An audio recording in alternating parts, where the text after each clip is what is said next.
तो एवरीवन, उम्मीद करता हूँ सभी लोग स्वस्थ होंगे और पढ़ाई ज़बरदस्त तरीके से कर रहे होंगे। चलिए हम लोग आज नया टॉपिक स्टार्ट करते हैं, रैखिक प्रोग्रामिंग, लीनियर प्रोग्रामिंग इसको इंग्लिश में कहते हैं। क्लास 12 में इसमें देखिए करीब 8 से 6 नंबर का या 8 नंबर का करीब क्वेश्चन आता है, राइट। देखिए इस चैप्टर में होता क्या है, बेसिकली सीधे पॉइंट पर आते हैं। अगर मान लीजिए कोई फंक्शन दिया है f(x,y) दो वेरिएबल के फॉर्म में, तो f(x) अगर कोई फंक्शन दिया हुआ है तो इसमें हम इस चैप्टर में पढ़ेंगे क्या कि इस फंक्शन के हम लोग क्या करते हैं, मैक्सिमम वैल्यू या फिर मिनिमम वैल्यू। क्वेश्चन में आपको पूछता ही है कि minimum value maximum value find करिए। तो देखिए मैक्सिमम वैल्यू क्या कहते हैं हम लोग, अधिकतम मान, इस फंक्शन का अधिकतम मान, राइट। और इसमें क्या कहते हैं, न्यूनतम मान। मतलब इस फंक्शन का क्या करते हैं हम लोग, अधिकतम और न्यूनतम मान निकालते हैं, राइट। इस फंक्शन को आप ऐसे भी डिनोट कर सकते हैं, कैसे कर सकते हैं, देखिए जेड बराबर f(x,y), इस तरह से भी इसको लिख सकते हैं। मान लीजिए जेड का दिखा रहा है, फंक्शन दिखा रहा है, जेड किसको डिनोट कर रहा है, एक ऐसा फंक्शन है जो कि x और y के वेरिएबल के वैल्यू पर क्या करेगा, डिपेंड करेगा। ये फंक्शन आपको कैसे किस टाइप का है, अगर मान लीजिए जेड बराबर क्या दिया हुआ, ax प्लस by, इस फंक्शन को इस टर्म में लिख सकते हैं, राइट। ऐसे इसमें दिखा क्या रहा है ये कि जो x और y की जो वैल्यू होगी, जैसे जैसे चेंज होगी वैसे वैसे जेड की वैल्यू क्या होगी, वैरी करेगी, मतलब चेंज करेगी। x और y की वैल्यू पर ही जेड की वैल्यू क्या करेगी, डिपेंड करेगी। कि जितना वैल्यू जैसे जैसे ये चेंज होगा और जेड की वैल्यू वैसे वैसे क्या होगी, वैरी करेगी। और जहाँ पर a और b आपको क्या दिख रहे हैं, दो कांस्टेंट टर्म है, a और b क्या है, कांस्टेंट टर्म है। कांस्टेंट टर्म मतलब अचर राशि, दो अचर राशियाँ हैं। और x y क्या आपके हैं, वेरिएबल, इसको क्या कहते हैं आप, चर राशि, राइट। चर की वैल्यू हमेशा क्या होती है, बदलती रहती है, ठीक है। तो इसमें क्या करेगा, आपको क्या करेगा, क्वेश्चन में फंक्शन देगा, इस फंक्शन में क्या करेगा कि कुछ कंडीशन दे देगा। कंडीशन किस टाइप का देगा, असमीकाओं के टाइप में, असमीका के रूप में कुछ कंडीशन आपको क्या रहेगा, दिया रहेगा। कुछ कंडीशन दिया रहता है, इस कंडीशन का प्रयोग करके आप क्या करेंगे, इस फंक्शन की मैक्सिमम या फिर मिनिमम वैल्यू क्या करेंगे, फाइंड करेंगे, राइट। समझ गए होंगे। चलिए इसका करेंगे हम लोग क्वेश्चन। ये तो मैंने आपको इंट्रोडक्शन दिया इसका, करेंगे क्वेश्चन, तो उसमें आपको आसानी समझ में आएगा, राइट। स्क्रीनशॉट ले सकते हैं इसका। चलिए देखिए क्वेश्चन है आपका, दिया हुआ है जेड बराबर 3x - 4y। ये क्या दिया हुआ है, एक आपका उद्देश्य फलन। अब एक फंक्शन आपका दिया हुआ है, इसको क्या कहते हैं हम लोग, फंक्शन या फलन। उद्देश्य फलन कभी कभी लिख देता है, तो उद्देश्य फलन का आप लोग घबराइए मत। उद्देश्य फलन का मतलब वही होता है जिस फलन की आपको क्या करनी होती है, वैल्यू निकालनी होती है, राइट। देखिए इसमें आपको क्या दिया है, एक फंक्शन दिया है। इस फंक्शन में क्या कर रहा है कि आपका ये एक फिगर साथ में दिया हुआ है, राइट। तो इस फिगर में आपको क्या दिया हुआ है, ये सब कॉर्नर पॉइंट दिए हुए हैं, और एक क्या है कि साइडेड एरिया है, छायांकित भाग है। इस छायांकित भाग में दिखा रहा है कि ये आपका क्या है, फलन है। इस फलन का क्या करना है, आपको न्यूनतम मान निकालना है, इसका यूज कर जेड का मिनिमम मान बताना है आपको ना। तो आपको यही फाइंड करना है इसमें। तो आप क्या करेंगे, ये जो कॉर्नर पे जो वैल्यू सब दिए है ना, ये सब वैल्यू को क्या कहते हैं लोग, कोनी बिंदु कहते हैं। बिंदु है सब, तो इसको क्या करेंगे आप, कोनी बिंदु, राइट। कोनी बिंदु, कॉर्नर पॉइंट।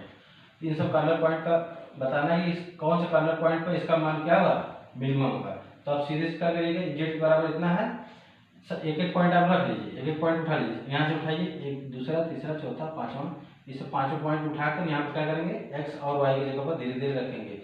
ये जो 0,8 दिखा रहा है, ये पहला क्या दिखाता है, भुज, और दूसरा वाला कोटि। मतलब पहला वाला एक्स दिखा रहा है, दूसरा वाला वाई। तो एक्स की वैल्यू रखेंगे यहाँ, वाई की वैल्यू यहाँ, नंबर से आप निकालते चले जाएंगे। आप देखिए पहला वाला क्या है, पहला मान लीजिए Z1 है, Z1 है ना। तो यहाँ पर 3x, एक्स की जगह क्या रखेंगे हम लोग, 0 रखेंगे।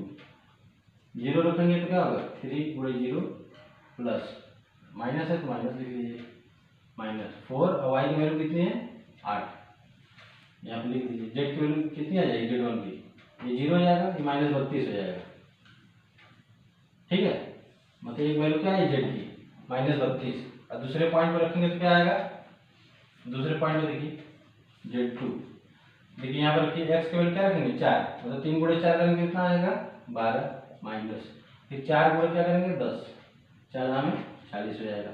इसकी वैल्यू आप निकालेंगे क्या आएगा, 12 में से 40 का कितना बचेगा -28, -28 बचेगा।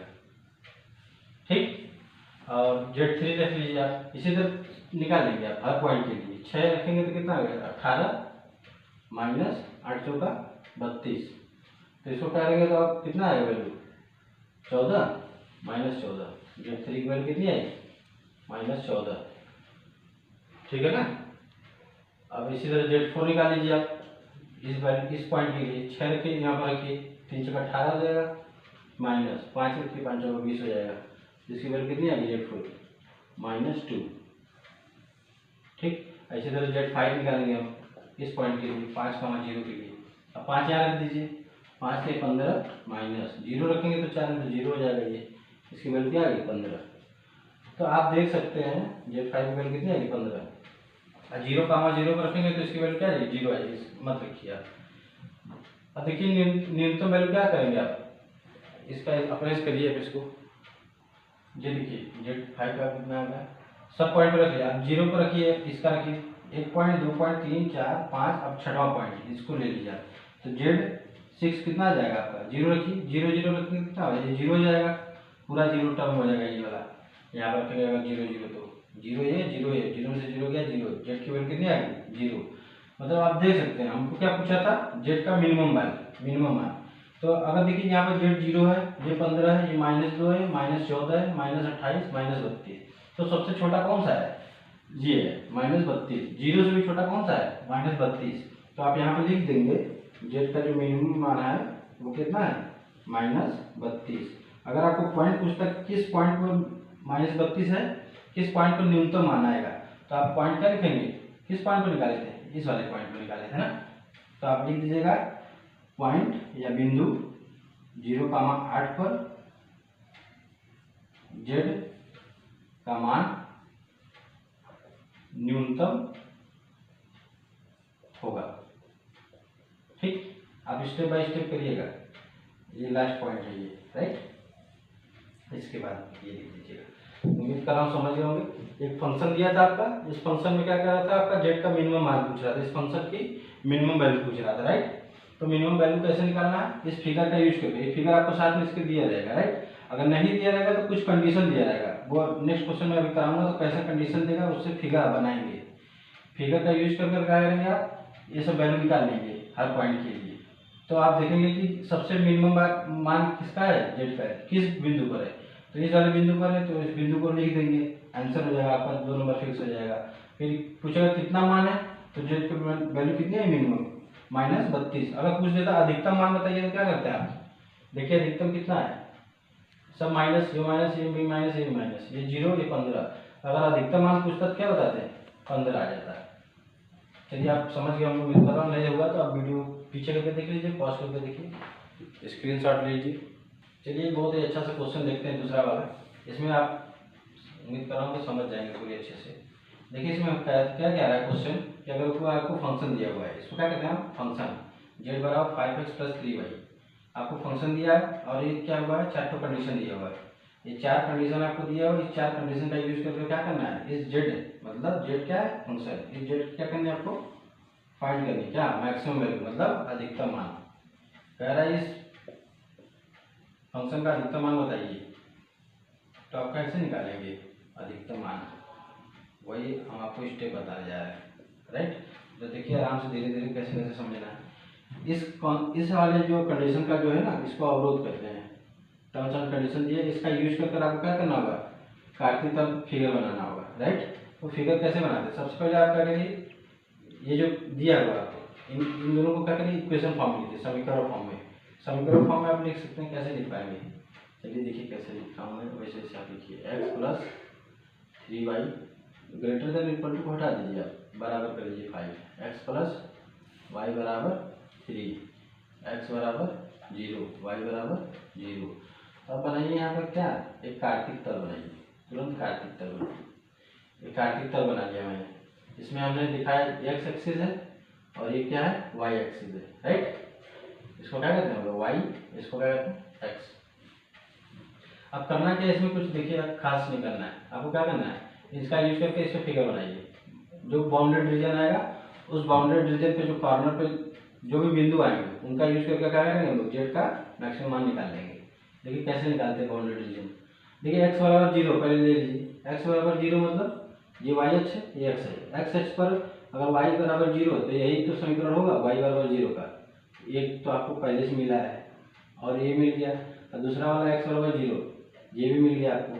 यही तो रेखा का समीकरण है एक्स बराबर 0, ठीक। वाई इसको क्या कहते हैं, एक्स बराबर 0 कर दिया तो क्या कहेंगे, वाई इसका समीकरण है ये, ठीक। अब देखिए ये ऊपर वाला जो बचा है उसको यूज करके बनाइए। आप क्या करेंगे, जैसे तो ये एक्स प्लस वाई बराबर 3, इस रेखा को निरूपित करिए इस पर। तो कैसे करेंगे, तो आप क्या करिए 3 से भाग दीजिए दोनों तरफ। पहले वाई बटा 3 हो जाएगा बराबर 1। ये क्या होगा, रेखा का अंतःखंड रूप है, आपको पता होना चाहिए। अगर एक्स बटा 3 है, वाई बटा इधर भी 3 दे दिए मान लीजिए, बराबर क्या दिया 1। ये क्या है, स्टैंडर्ड फॉर्म है किसका, रेखा के अंतःखंड रूप का। कहना है कि अगर यहाँ 3 है और यहाँ भी 3 मान लीजिए, एक्स के जो नीचे 3 है वो क्या करेगा, एक्स अक्ष पर उतने एक भाग क्या करेगा, काटेगा। ये रेखा अगर ऐसे गुजरेगी तो काट दीजिए। तो दिखा रहा है कि ये जो कटा हुआ भाग है ना यहाँ पर, ये 3 पर काट रहा है इसको, और यहाँ पे इसको ये किस पे काट रहा है, ये भी देखिए 3 पर काटेगा, ठीक। ये 3,0, ये 0,3, ठीक है। अब इसी तरह ऊपर वाले समीकरण को ले लीजिए पहले वाले को, उसमें क्या करेंगे आप 5 से भाग दीजिए दोनों तरफ। तो क्या करेंगे, एक्स बटा 5 हो जाएगा और प्लस इसमें 5 भाग देंगे तो 3 नीचे चला जाएगा और उधर का बचेगा 1। स्टैंडर्ड फॉर्म बना है रेखा के अंतःखंड रूप का। जब रेखा के अंतःखंड रूप का स्टैंडर्ड फॉर्म ये बन गया ना, तो ये जो भाग दिखा रहा है ये आपको एक्स एक्सिस पर करता हुआ अंतःखंड दिखा रहा है, और ये वाई पे आप देख सकते हैं। अगर ये 5 है तो यहाँ पर कहीं काट रहा होगा, 3 तक यहाँ था, अब 5 यहीं तक कहीं होगा, और ये 5 बटा 3 है, इसको क्या लिख सकते हैं 1 कुछ समथिंग आएगा। तो मतलब ये कहीं इधर ही काटेगा, क्या करेगा, इधर ही मान लीजिए कहीं 1.3 कटेगा। तो आप देखेंगे कि इस रेखा को निरूपित करेगा तो कैसे जाएगा, इस बिंदु से इस बिंदु से पास कर दीजिए, पास कर दीजिए, ऐसे पास कर दिया मैंने, ये आगे बढ़ जाएगा, ठीक। अब देखिए क्या हो रहा है कि एक्स बराबर 0 ये दिखा रहा था और वाई बराबर 0 ये दिखा रहा था, और ये क्या दिखा रहा है, पहले दूसरा वाला जो रेखा का समीकरण ये दिखा रहा है और पहले वाला रेखा का समीकरण ये दिखा रहा है, राइट। तो आप देखेंगे चारों से बाउंडेड रीजन कौन सा मिल रहा है, ये वाला, ठीक। और ये जो लेस देन दिखा रहा है ना, ये लेस देन इसीलिए दिखा रहा है कि वाई की वैल्यू हमेशा क्या करेगी, वाई इसके नीचे रहेगी, और इसमें भी लेस देन है वाई, तो ये वाई हमेशा क्या करेगा, इसमें भी देखिए लेस देन दिखाएगा, अंदर की तरफ आएगा। तो ये एरिया आपका बाउंडेड हो गया। अब आपको दिखाना क्या है, एक पॉइंट ये, एक पॉइंट ये, एक पॉइंट ये, एक पॉइंट ये, 4 पॉइंट आपको मिले। इन्हीं 4 पॉइंट को आप निकाल लीजिए। ये तो पहला तो 0,0 है ही, ये मिला ही आपको, और ये कितना मिला आपको, देखिए यहाँ से 5 बटा 3, और ये एक्स एक्सिस पे कितना है 0, मतलब 0,5 बटा 3 लिख दिया मैंने। और ये वाला देखेंगे आप, इसका सोल्यूशन है, मतलब इस रेखा का कटान बिंदु है। तो आप इन दोनों रेखाओं को क्या करेंगे, हल कर लेंगे। हल कर लीजिए तो क्या आएगा, एक्स वाई की वैल्यू निकालेंगे। एक्स की वैल्यू देखिए निकालेंगे, यहाँ से कितना आएगा, एक्स बराबर क्या आएगा 3 माइनस वाई आएगा। और इस 3 माइनस वाई को क्या करेंगे, पहले वाले में रख दीजिए। तो पहले वाले में रखेंगे तो कितना आएगा, 3 माइनस वाई प्लस 3y बराबर 5। तो इसको हल करेंगे कितना आएगा, 3 में से 1 गया 2, 2y, इधर जाएगा 2 हो जाएगा, y बराबर कितना आ गया 1। अगर y बराबर 1 आ गया तो x बराबर कितना हो जाएगा, 2 हो जाएगा। तो इसका निर्देशांक आपको मिल गया कितना, 2,1। 4 पॉइंट मिल गए आपको। इस 4 पॉइंट को क्या करेंगे हम लोग, इस पॉइंट को लिख लीजिए। तो इस चारों पॉइंट को हम क्या करेंगे, जेड की वैल्यू निकालेंगे इस फंक्शन की। यहाँ पर देखिए एक पॉइंट ये मिला, एक पॉइंट ये, एक पॉइंट ये, एक पॉइंट ये। इन पॉइंट को क्या करेंगे आप, एक्स और वाई की वैल्यू रखकर जेड की वैल्यू निकालेंगे। पहले हम क्या करेंगे, 0 को निकालेंगे। तो Z1 बराबर 0 पर रखेंगे तो क्या होगा, पूरा 0 आ जाएगा। चलिए 0 ले लीजिए। Z2 कितना आएगा, इसको ले लीजिए Z2 मान लीजिए ये 3,0। 3,0 रखिए इस फंक्शन में। 3 रखेंगे कितना है, 5 से 15 प्लस 0 रखेंगे कितना है, 0 आ जाएगा, राइट। और इसको फिर हल करेंगे कितना आएगा, 15 आ जाएगा। Z2 की वैल्यू कितनी आएगी, 15। Z3 की कितनी आएगी, इसको रखिए 2, 1। तो यहाँ पर रखेंगे 2, 10 हो जाएगा। प्लस 3 एक रखेंगे तो 3 हो जाएगा, 10 3 13। Z3 की वैल्यू कितनी आएगी 13, और Z4 की वैल्यू निकालेंगे तो कितना आएगा, रख दीजिए 0,5/3, यहाँ 0 रखेंगे तो 0 हो जाएगा, प्लस 3 गुणे 5/3, 3 से 3 कट जाएगा, कितना आ जाएगा 5, मतलब Z4 की वैल्यू कितनी आएगी 5। तो आप देख सकते हैं कि हमसे पूछा क्या था, Z की मैक्सिमम वैल्यू पूछा था, राइट, कि अधिकतम मान। Z के अधिकतम मान कितना आया 15 आया, एक 13 है, ये 5 है, ये 0 है, तो अधिकतम कौन सा है 15, मतलब Z2 जो आया है किस वैल्यू पे आया था, इसको Z2 मान लीजिए 3,0 को 3, जो 0 है इस बिंदु को हमारा कितना है वैल्यू 15, वो मैक्सिमम आया है। तो आप लिख सकते हैं, आप लिख दीजिएगा कि Z की मैक्सिमम वैल्यू कितनी है, मैक्सिमम वैल्यू कितनी है 15। अगर बिंदु पूछेगा किस बिंदु पर है, तो बिंदु भी लिख दीजिएगा, बिंदु कौन सा है 3,0, 3,0 को मैक्सिमम वैल्यू मिली आपको, मतलब इस वाले बिंदु पर, इस वाले बिंदु पर इस फलन की वैल्यू कितनी मिली है मैक्सिमम, वो कितना है 15। उम्मीद कर रहा हूँ समझ गए होंगे आप लोग। अगर आप इसका स्क्रीनशॉट लेना तो स्क्रीनशॉट पहले लीजिए आप।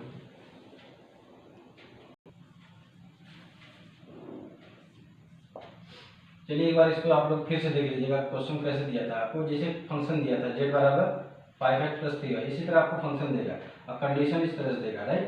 ये कंडीशन दे दी आपको, तो आपको पूछेगा कि फाइंड करिए z की मैक्सिमम मतलब अधिकतम वैल्यू कितनी होगी इस फलन की।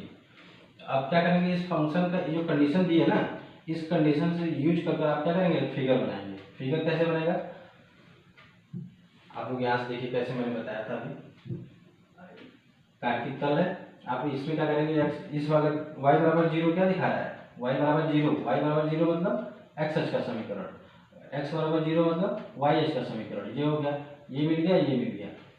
इस वाले रेखा को मैंने डिनोट किया, देखिए कैसे डिनोट किया, x + y बराबर, इसको क्या किया मैंने अंतःखंड रूप में क्या किया कन्वर्ट कर दिया, x बराबर x अपन नीचे क्यों इसको बराबर 1 क्यों किए, क्योंकि स्टैंडर्ड फॉर्म इसका यही होता है, बराबर 1 होता है इधर, और जो इधर नीचे होता है ना x के, यहाँ x होता है, यहाँ y होता है, इसके नीचे जो होता है वो दिखाता है, x के नीचे वाला दिखाएगा x अक्ष पर कटा हुआ भाग, y को जो नीचे दिखाता है वो क्या दिखाता है y पर कटा हुआ भाग। अब इस वाले रेखा के समीकरण से हम लोग क्या करेंगे, देखिए खींच लिया मैंने, 3 यहाँ दिखा रहा है, इस पर 3 दिखा रहा है, मतलब यहाँ पर 3 काटेगा इस वाले अक्ष पर, इस वाले अक्ष पर भी ये वाला 3 काट रहा है, तो इसका निर्देशांक हमें तो मिल गया 3,0, इसका 0,3, इसका रेखा खींच लिया मैंने। इसी तरह सेम पहले वाले का भी खींच लिया मैंने, यहाँ से यूज करके देखिए 5 और 5/3 से कैसे कैसे भाग दिया, दोनों तरफ 5 से भाग दे दीजिए, उधर 1 हो जाएगा, इधर 5 हो जाएगा, और इधर जब 3 नीचे चला जाएगा इसके, इसका क्या होगा x अक्ष पर कटा भाग, y पर कटा भाग, कैसे आया देख लीजिए यहाँ पर, और एक कटेगा यहाँ पर, इसका निर्देशांक अपन लिखना चाहिए तो लिख लीजिए 5,0, कोई जरूरत नहीं थी। अब इस जो चारों रेखाओं का यूज कर हमने देख रहा है कि ये वाला रीजन क्या हो रहा है, बाउंड हो रहा है, ये रीजन बाउंड हो रहा है, इसी में हम लोग क्या करेंगे, इस फंक्शन की क्या करेंगे, इस कंडीशन के अनुसार वैल्यू निकालेंगे। Z1 निकालें पहला पॉइंट पर लेकर, ये दूसरा पॉइंट हमने लिया ये वाला, तीसरा पॉइंट ये, चौथा ये, पहला दूसरा तीसरा चौथा पॉइंट लेकर हमने क्या किया वैल्यू निकाल लिया, इसमें रखकर x y का चारों z की वैल्यू आ गई। अब देखें कि इसमें सबसे मैक्सिमम कौन सा है, ये 15 दिख रहा है आपको मैक्सिमम है, तो हम कह सकते हैं कि z की जो मैक्सिमम वैल्यू होगी क्या होगी 15 होगी। अगर आप पूछता नहीं कोई पूछता है तो आप भी लिख दीजिएगा, बिंदु 3,0 पर z का मैक्सिमम वैल्यू कितना होगा 15 होगा, यही आपका आंसर हो जाएगा। उम्मीद कर रहा हूँ ग्राफिक्स प्रोग्रामिंग में, लीनियर प्रोग्रामिंग में आपको ये क्वेश्चन अच्छे से समझ में आएगा, और आप क्वेश्चन अपना रिवाइज करते रहिए, प्रैक्टिस करते रहिए, एग्जाम आपका बहुत दूर नहीं है। और यही है, वीडियो का फिर से अगर नहीं समझ में आएगा देख लीजिएगा। टेक केयर, अपना ख्याल रखिए, बाय बाय। स्क्रीनशॉट इसका ले सकते हैं आप, ले लीजिए।